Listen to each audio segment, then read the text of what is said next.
Good morning, everyone. Good evening, good afternoon, wherever you are, and welcome to this week's Weekly Energy Boost. My name is Elisheva, and I'm here with Eitan, and today's topic is working as one. This is not only a great topic for this week and this month, but also the time in history that we're in, the way that the business world works, and of course, even in our own personal lives, when to fly solo, when to work as a team. How do we navigate those team relationships, and why do we even need anybody else in the bigger picture is always a question that comes up when we talk about these ideas. So this week is really giving us the opportunity to rethink and refocus our energy in the groups that we identify as a part of, as well as in the solo work that we're doing. How do we do that work both alone and with others, with more consciousness, more intention, and really to make the most out of the opportunities that the universe is giving us in these relationships. Weekly Energy Boost is a 7-day spiritual weather forecast in which we provide our listeners with the most practical and powerful tools to navigate the coming 7 days. We do that by focusing on the teachings and the wisdom of Kabbalah, sharing with our listeners every week the teachings and tools that can help you not only make the most out of the opportunities of this week, but really to take this wisdom and tools and apply it in any week of the year, any year of your life.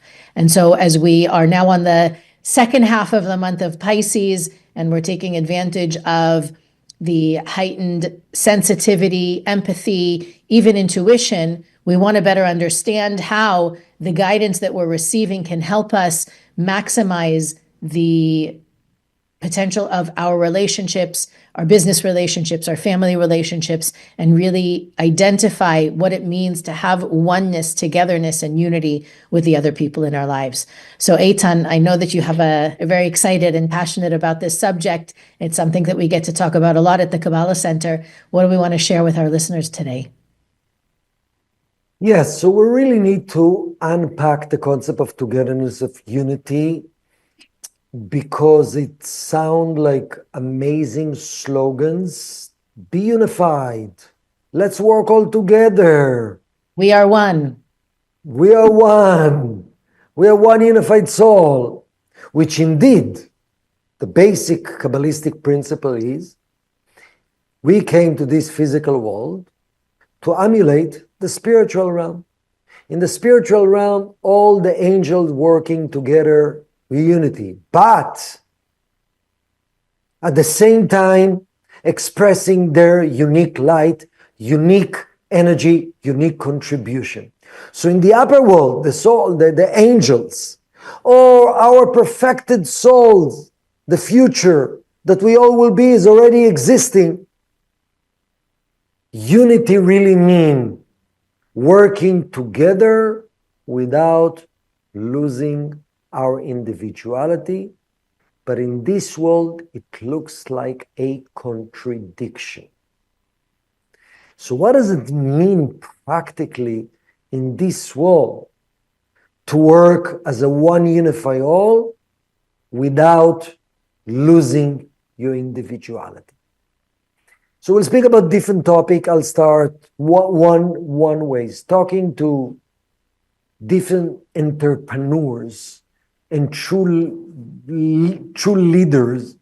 So one particular one that I think at the gift of creating unity, and I think that was also one of the gift of Karen Berg in forming the Kabbalah Centre today, is knowing that while all of us have meant to work together, the only way together will be if everybody is able to contribute their unique gift and they have clarity what are they good at without ego about it, and what someone else is good at and they're not so good at.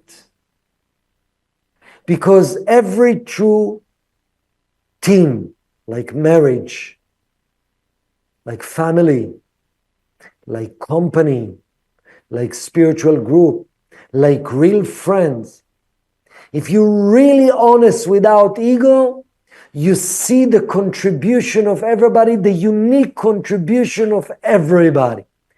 And as a leader of any team, you would like to see clearly about yourself, even what I'm good at and what I'm not so good at. And we need other team member to compensate it. Instead of judging us if I'm doing more, he's doing less, I'm doing less, he's doing more, I'm insecure. Instead of looking at ourselves as comparing ourselves as a all, no. Each one of us, as Karen Berg used to say, it's an ingredient of an amazing soup.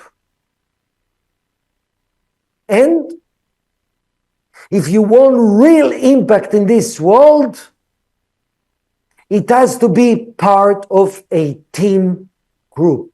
One of the reason we believe in the Kabbalah Center that in order to be effective and in order to make sure that we're not coming from a place of ego, we need to work as a team, because it looks like it's much easier to work by myself, to make decisions by myself. But if you want to be really effective and to truly channel the light of the Creator, you need to imitate the upper world, the energy of oneness. Now, the next thing we'll get into, some of the tests all of us have. And how do you navigate between individuality and unity? So would you like to start, Elisheva? Well, I think for a lot of us, the quest for unity appears to require some sort of denial or rejection of what makes me different, right? In order for us to be one, we have to think the same, we have to believe the same, we have to act the same.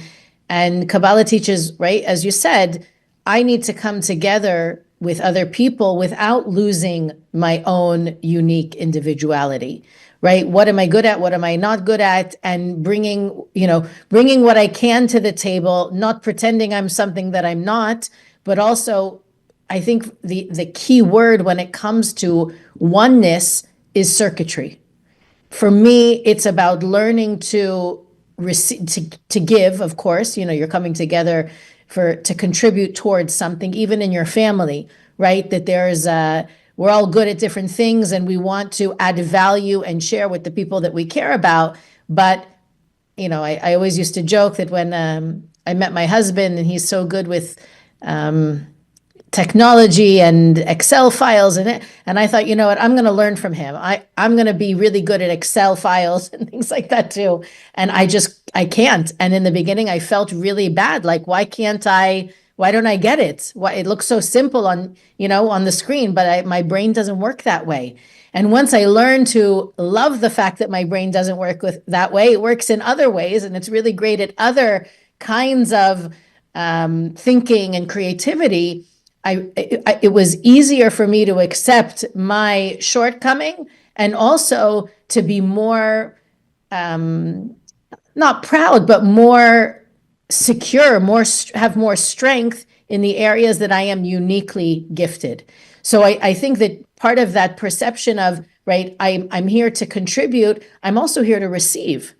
And the Kabbalists talk a lot about the opportunity to grow in being able to learn from the people around you, right? That, like you said, working on your own is easier, right? Easier in terms of there's no friction, there's no conflict, there's no opposition. I don't have to apologize to anybody. Nobody else but me gets to be right. And missing out on the opportunity for circuitry is actually what takes us away from being able to work on a unified goal with others. If I don't also create the space to receive from other people, to learn from them, to take in their feedback, to not even for them to teach me, but just for me to be able to learn by other people's example. We used to work. Prior to the pandemic, we used to work in a really big room with lots of different desks. And one of my favorite things about going to work every day was being able to listen to my fellow teachers, my colleagues teaching. Like if I could find 5-10 minutes to be quiet and tap into somebody else's class or session that they were giving, every day I left with so much awe, realizing like, wow, I never thought about it, or I've heard that teaching before, but I never realized you could apply it in this way. It was such a being in that collaborative space, and maybe that's a word. The real goal, why the one unified soul that was originally created, one of the reasons it became fragmented into all the souls of humanity, is so that we could come back together. And whenever we're given the opportunity to collaborate, to contribute towards something bigger, right? To put my little piece of the puzzle into the puzzle, I'm actually fulfilling an even greater part of my purpose, which is to go back to that oneness. We're in this fragmented, separated, illusionary reality so that we can transcend it, so that we can find what unifies us, find what connects us, and use those connections to our strength. So part of what I love about this environment and what's so inspiring for me is that we don't all have to be perfect at everything. We have to be great at what we are great Big at. part of unity, knowing that, absolutely. And how exciting and inspiring it is every day to come into a group and to learn new things and to see things in a different way. It's such a powerful thing. And I feel like when we isolate, once in a while, let's say you need to travel, to go and give a lecture or whatever, and maybe you're not you don't interact with as many people as you do when you're in your normal routine.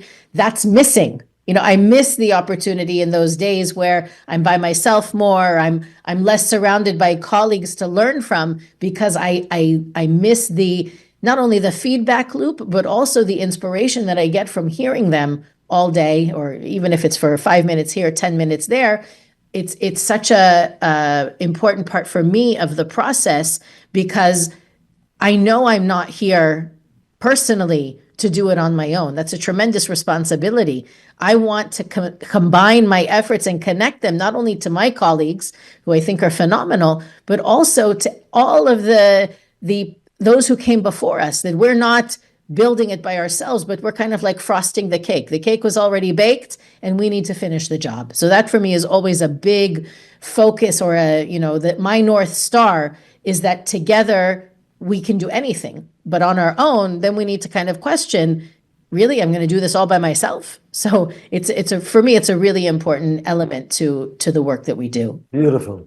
I would like to challenge everyone and all of us to look at our life and to see, very often we're staying in a team, we're staying in a group, we're even staying in a marriage because let's coexist and let's keep peace around. It's good for the kids, it's good for the company, it's good for the situation without argument. But we don't really look at 1 + 1. It's actually not 2, it's 11. It's infinite, it's exponential. So if you're just settling for less, why not? Why not to fight? Let's try, and then you suppress the judgment and the feeling. We'll keep it together. That's fake unity. What areas in your life you need to upgrade to real unity? And let me share more tools. Like you said, with your husband, I can tell you with my wife, I think I'm more fast fixer, and she's much more heart and compassion and present. While I would love to get a piece of that, and she would love to get a piece of mine, but if we're really happy for the way the other person shines, that happiness and that unity creating exponential energy. So, I'll tell you something that Rav Ashlag speaks in the book Wisdom of Truth. Profound principles around unity, saying, in one hand,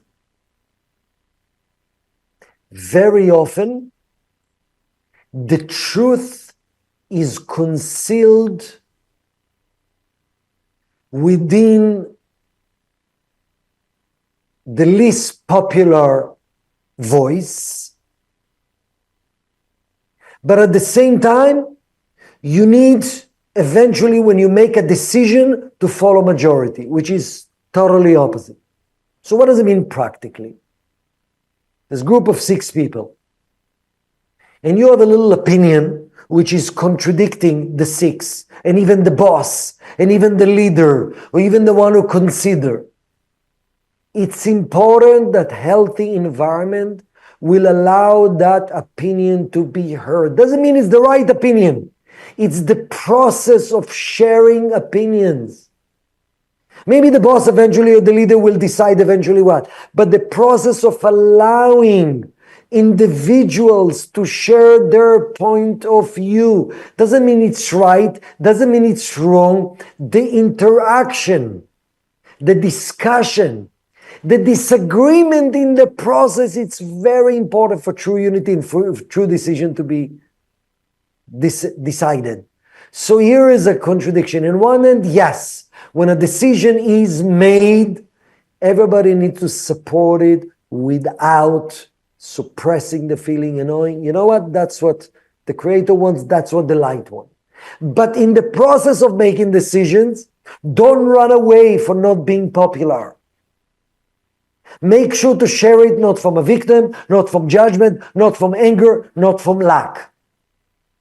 That's in any given situation, in any true team in life. Actually, Rav Ashlag saying, when a couple is arguing, behind it, there's potential growth that is about to come. Running away from disagreement, I'm not saying arguing with anger and negativity. Running away from disagreement, it's running away from growth. Because disagreement is welcoming the individual's opinion that sometimes are not the most popular to be added as part of the process of making decision. But then we'll follow the leader or will follow the majority or whatever the decision to be made. So this is really difficult, because if we're honest with ourselves, in a collaborative space, let's say in this team of 6 people that are coming together for a project or toward a goal, I want to say it's almost impossible to avoid ego conflict, right? There's often, the more people in the group, the more egos in the room. So Absolutely. how do we be mindful of my desire to be right or to be acknowledged or to be recognized versus I genuinely believe this is the right way, or I'm passionate about this process? How do we distinguish between what truly will help versus what my ego wants to get done?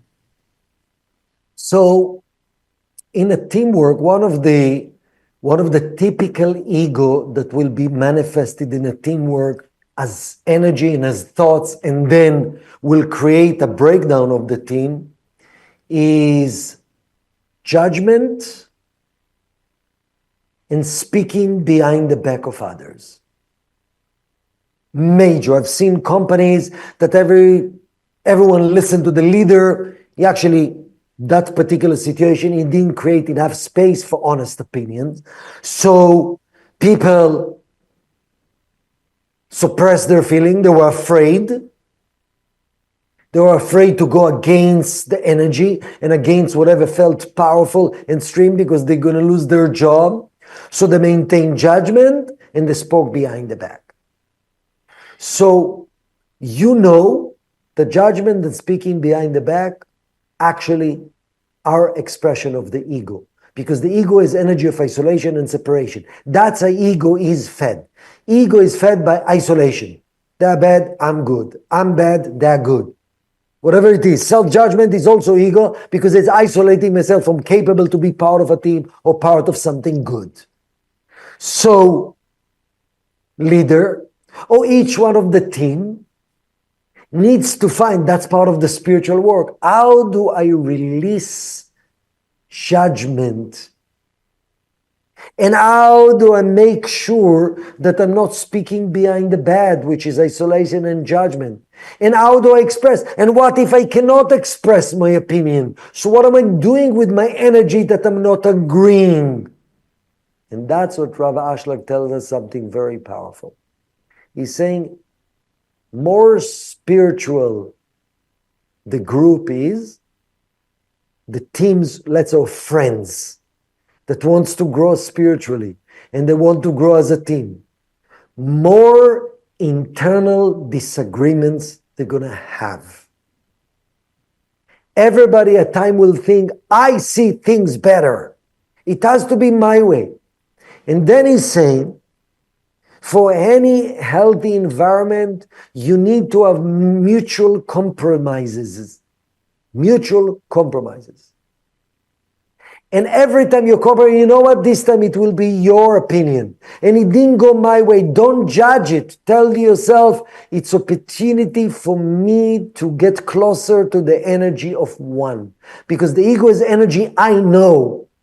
And when you compromise, not from suppressing and not from pleasing and not because you're afraid and not because you're like, as part of the process of coming together, that's a tool. Now, if you're all the time compromising, if you're all the time letting everybody else and actually you're afraid to voice your opinion, that's another issue. It's a lack of courage that you need to work with and maybe share with one person to help you to have the courage to be. Is there ever a time where you should do something on your own and not with the group? Is there any part of the spiritual work that's meant to be done alone versus surrounded by others? Listen, that's a very good question. And ultimately, anything with long-term success has to be in unity. It doesn't have to be, this is your company. Maybe you need to make a decision that you need to move to a different company or a different team and sometimes a different marriage. But have you tried everything? Is it a cop-out? Is it are you running away from something? Are you really facing your tikkun? Are you really facing the slow process of togetherness? So there's a lot of question. There's a lot of question. But for long-term success in any field in life, is to be friends, spiritual group, marriage. All of us would love to be on the fence in certain areas in our life that we have tikkun. I'm there, but I'm not all the way. Sometimes we are committed on paper all the way, but we're not committed with heart all the way. So each one of us needs to look, what is the areas I want to go to the next level, to make it 11 and not 1 + 1 is 2. Yeah, I think this is a great week for that, specifically that work. Looking at the areas, the opportunities in my life that I have the opportunity to get closer with another individual or another group and to really check myself. What's my part in the lack of unity or the lack of togetherness? If it's my respect issues or my acknowledgement or maybe it's even my insecurity. I'm waiting for somebody to tell me I'm great because I don't believe I am. And really looking at how we can put aside those ego issues, right? Because even lack of ego is an ego issue. Lack of pride, lack of self-respect is an ego issue. To really put aside those things and to seek the opportunities for growth, to ask for feedback from the people that you work with or people in your family. It's really, I think, especially in this month of Pisces, when people are just inclined to be a little bit more sensitive, a little bit more empathetic, a little bit more in tune, it's an opportunity to get that feedback, to create that loop, that circuitry between us and the other people in our lives for the sake of growth, adding value, greater contribution, and expansion. Anything else we forgot? Last final words? Yeah, the last thing I'll speak about is actually connecting to the lessons of the Torah. The Creator told Moses, I know you want everyone to be part of building the tabernacle, but actually real unity is not always everyone. It's the right people. and you have to say goodbye to certain people. So actually, sometimes part of building a true culture is not letting the people who don't belong to the culture to be part of it, because everybody will be drained. And that's a painful process, but that's paradoxically, it's part of true unity. I know so many people who need that lesson, who have experienced that lesson recently, and understanding that if you really care about the other person, it actually might mean letting them go, or giving them the space to find something else to do, rather than trying to squeeze them in to the picture that doesn't really serve them and isn't really serving the group anymore. So it's so true. Weekly Energy Boost is available on all podcast platforms, YouTube, Facebook, and Instagram. You can follow us on those platforms to receive more content to support you to do the work we talk about every week. You can visit us at weeklyenergyboost.com to send us a message, ask us a question, search our archives, and click the donate button to continue to help make Weekly Energy Boost possible. But as always, the best help you can offer us is to share this episode with anyone that you know who needs the reminder of why we're here and how our purpose together is so much more powerful than our purpose as individuals. And we'll see you next week on the Weekly Energy Boost.